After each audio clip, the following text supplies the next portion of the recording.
After a thankfully smooth flight and easy pass through customs, we officially made it to Barcelona.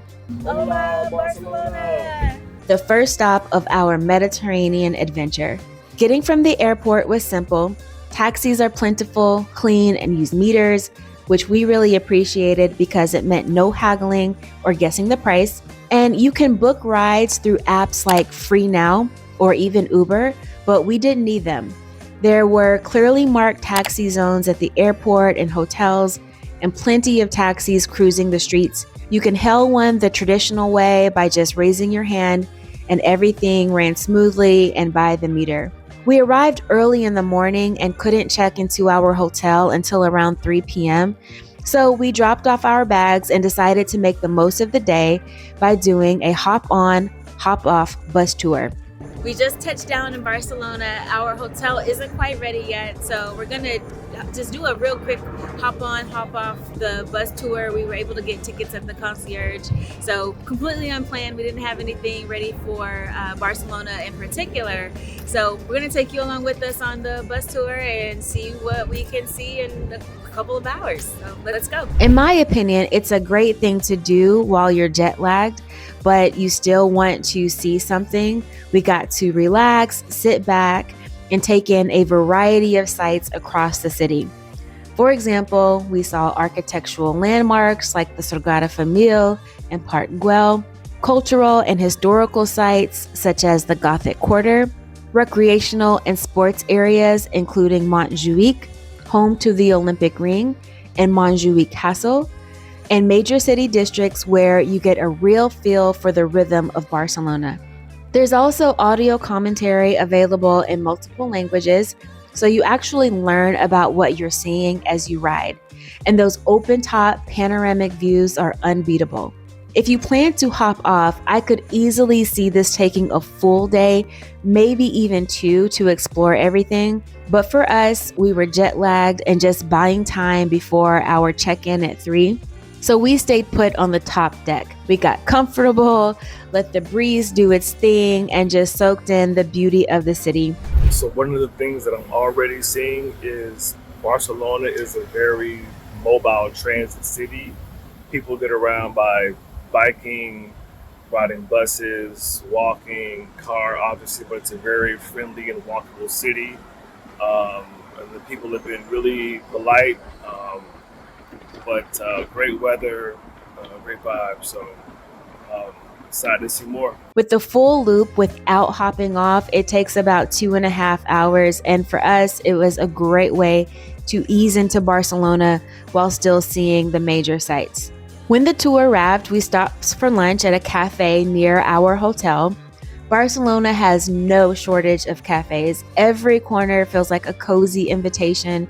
Each one looks like the kind of place where you could curl up with tea or coffee, a good book, and lose track of time. We picked one that offered fresh cold-pressed juices. I had a green juice and Chase had a beet juice. The food was delicious, the staff was kind, the vibe was exactly what we needed to recharge and nourish our bodies after a long day of travel and replenish for the rest of the day. The city's gorgeous. I mean, great landscaping.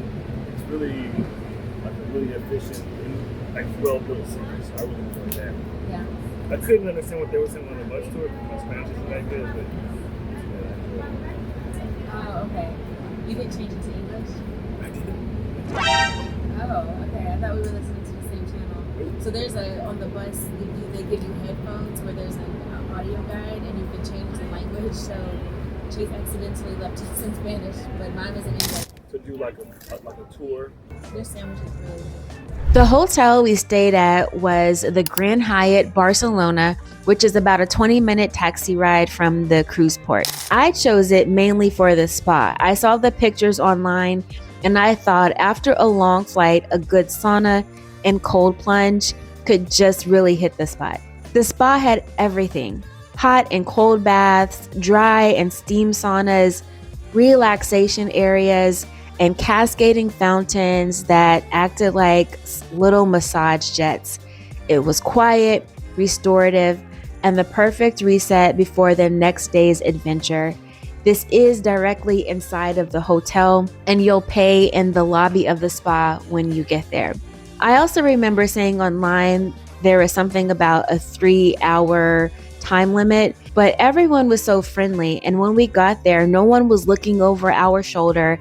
I didn't feel like the clock was ticking. You really can just take your time and completely relax. So we're at the spa at the Grand Hyatt Barcelona. And one of the reasons I chose this hotel is because when I was looking at where to stay for our cruise, I saw it had a spa. And I thought this would be a great way to decompress after the plane ride, release some toxins, get out some germs. And I'm so glad I did. It did not disappoint. I had a really good experience. 10 out of 10 recommend. A lot of amenities. The only difference, I think, the hot tub is, or like the main bath is lukewarm, whereas in the USA it can get up to 104 degrees Fahrenheit, but it was still very nice. And they do have a cold plunge and a hot plunge, and so it was a great way to wind down and relax, sweat, get out some toxins after the plane ride, just get prepared for the trip. How did you enjoy it? Yeah, I agree with everything you said. I like it. It's nice. It's spacious. Yeah. And it's like well designed. It's easy to get into. Yeah. People are nice customer service. Yeah. People are really pleasant and not too much hassle. Yeah, it wasn't crowded at all. Not a ton of people. Very and clean and like modern facilities. Yeah. Nice steam room. I like cold plunges, so yeah, the cold plunge was nice. The cold plunge will wake you up and get your blood pumping. So, it's good. I would definitely recommend coming here and trying it out. The other thing I wasn't prepared for was that the baths are co-ed, which is fine. You can wear your swimsuit. I just wasn't prepared for it because in the States, even the baths are usually separated.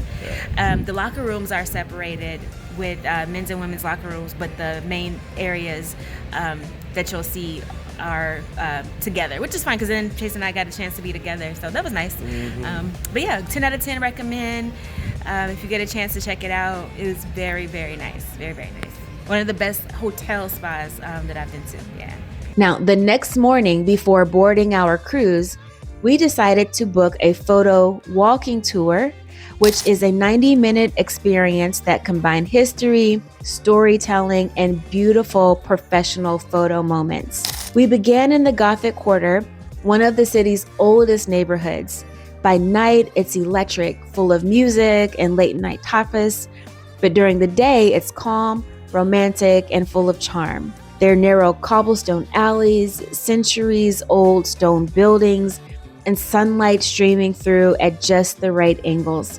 You'll find museums like the Picasso Museum, small shops, and historic cafes. It's one of those places where getting lost feels intentional. Next, we stopped at the Kissing Wall. From afar, it looks like one giant image of a kiss, but up close, you realize it's made up of over 4,000 tiny photos from locals. Each picture represents a personal moment of freedom or love, and together they form this massive emotional mosaic. It's one of those art pieces that makes you pause, a reminder that beauty is really built from small stories. From there, we walked through Parc de la Ciutadella, Barcelona's Central Park. It's lush, green, and full of life with fountains, sculptures. Folks are jogging, riding bikes, but what stood out were the parrots. Bright, green, loud, and everywhere. They were kind of like Barcelona's squirrels, just with wings. We also stopped by the Cathedral of Barcelona, a breathtaking Gothic cathedral right in the heart of the city. A quick travel tip: if you plan to go inside, make sure your shoulders and knees are covered. It's a simple dress rule that most cathedrals in Europe require. And of course, we ended at the Sagrada Família. Gaudi's masterpiece was recently named a basilica by the Pope, and it's still under construction after more than 140 years. Here's a fun fact: almost 20 years to date, I was in Barcelona when I was studying abroad in college, and I got to visit the Sagrada Família before, so it was like a full circle moment.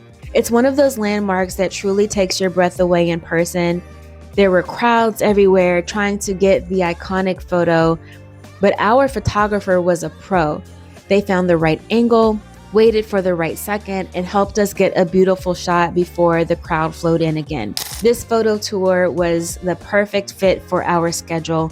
Short, insightful, a way to get in some steps, and full of culture. So if you're short on time before your cruise, it could be a good way to see highlights. And if you have extra time or you're going to be in Barcelona for a few days, it could be a great way to kick off your adventure, and you can decide what you want to come back to and spend more time at later on.